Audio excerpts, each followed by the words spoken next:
बंगाल में अंग्रेज।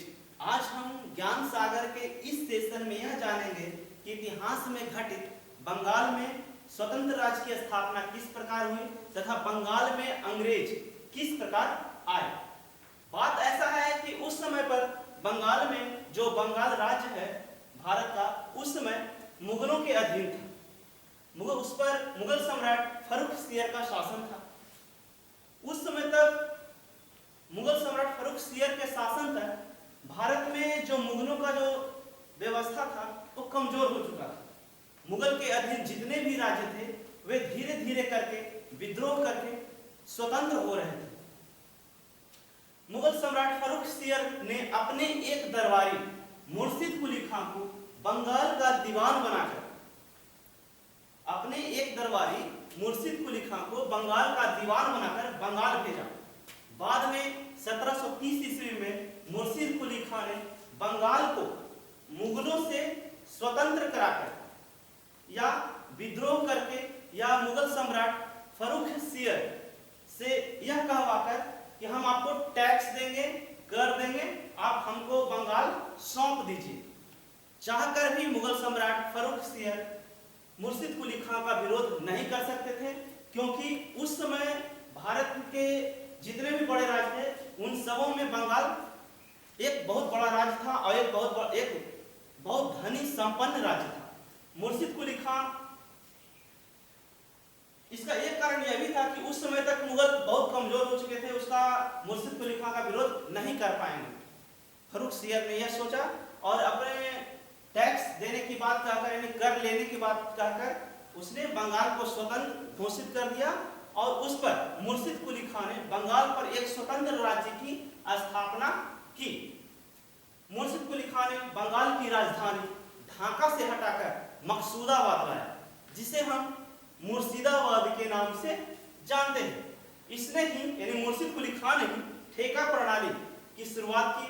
मुर्शिद कुली खां की मृत्यु 1739 में हो जाने के बाद बंगाल का जो अगला नवाब बना उसका दामाद सुजाउद्दीन बना। बंगाल का मुर्शिद कुली खां की मृत्यु के बाद उसका दामाद सुजाउद्दीन बंगाल का अगला नवाब बना। ऐसे तो बंगाल में बहुत से नवाब हुए, लेकिन बंगाल के सभी नवाबों में सबसे प्रसिद्ध नवाब बंगाल के नवाब सिराजुद्दौला हुआ। इसका असली नाम मिर्जा मोहम्मद था।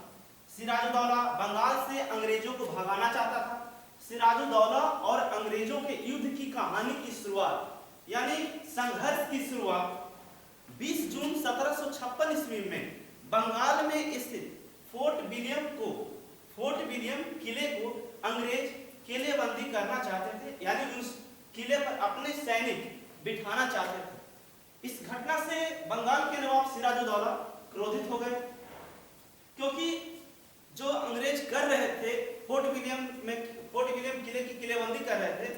जो फोर्ट विलियम किला था वह बंगाल के अंतर्गत आता था, बंगाल में आता था, और बंगाल का नवाब कौन था? तो सिराजुद्दौला था। तो अंग्रेज को नियम के अनुसार किले में अगर किलेबंदी करना है तो नवाब का जो समर्थन है, नवाब का जो आदेश है वो होना चाहिए था। मतलब कि अंग्रेज है जो किलेबंदी तो करना चाहते थे, लेकिन नवाब से आज्ञा लेकर नहीं करना चाहते थे। इसलिए जो नवाब थे बंगाल के सिराजुद्दौला वो क्रोधित हो गए और उन्होंने फोर्ट विलियम किले पर आक्रमण करके वहां जितने भी अंग्रेज सैनिक थे उनको हराकर या खदेड़कर या उनको पकड़कर फोर्ट विलियम किले को अपने अधीन कर लिया। इस घटना के बाद एक घटना और प्रकाश में आता है। 1756 ईस्वी का बंगाल का ब्लैक होल की घटना।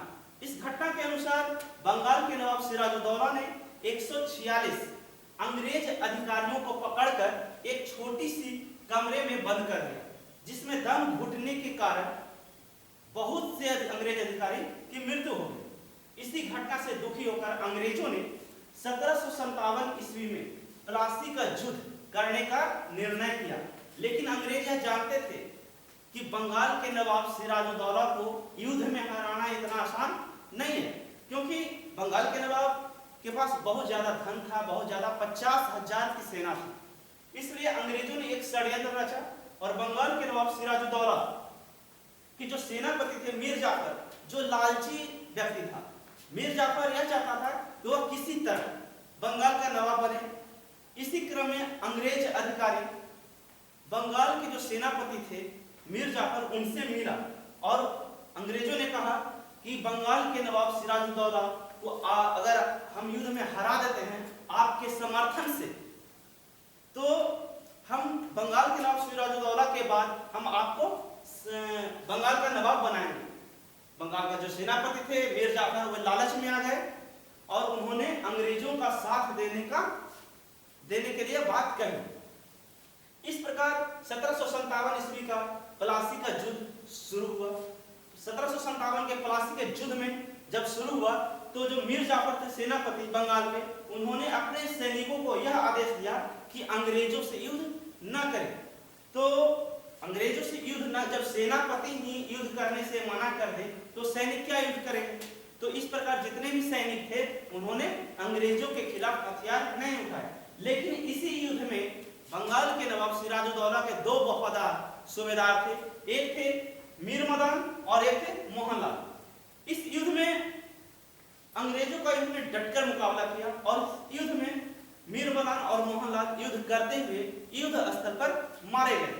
जब मीर मदान और मोहनलाल मारे गए तो बंगाल के नवाब सिराजुद्दौला ने भी हथियार त्याग दिए और इस प्रकार बंगाल के नवाब सिराजुद्दौला हार गए। और शर्त के अनुसार जिन्होंने अंग्रेजों ने मीर जाफर को बोला था कि हम आपको मुगल सम्राट बंगाल का नवाब बनाएंगे, तो शर्त के अनुसार अंग्रेजों ने मीर जाफर को बंगाल का नवाब बनाया। 1757 के प्लासी के युद्ध के बाद बंगाल में अंग्रेजों का शासन शुरू हुआ और बाद में जितने भी बंगाल के नवाब सिराजुद्दौला के बाद जितने भी बंगाल में नवाब आए सभी अंग्रेजों के कठपुतली थे। बंगाल में जो नवाब आए उसका क्रम इस प्रकार है। सबसे पहले बंगाल में नवाबों की स्थापना किसने की, तो मुर्शिद कुली खान ने। उसके बाद मुर्शिद कुली खान की मृत्यु के बाद उसका दामाद सुजाउद्दीन, जो उसका दामाद था, वो बंगाल का नवाब बना। उसके बाद सरफराज खान बना, उसके बाद अलीवर्दी खान बना, उसके बाद सिराजुद्दौला बना, जो बंगाल के सभी नवाबों में सबसे प्रसिद्ध नवाब था। उसके बाद मीर जाफर बना और उसके बाद मीर कासिम बना।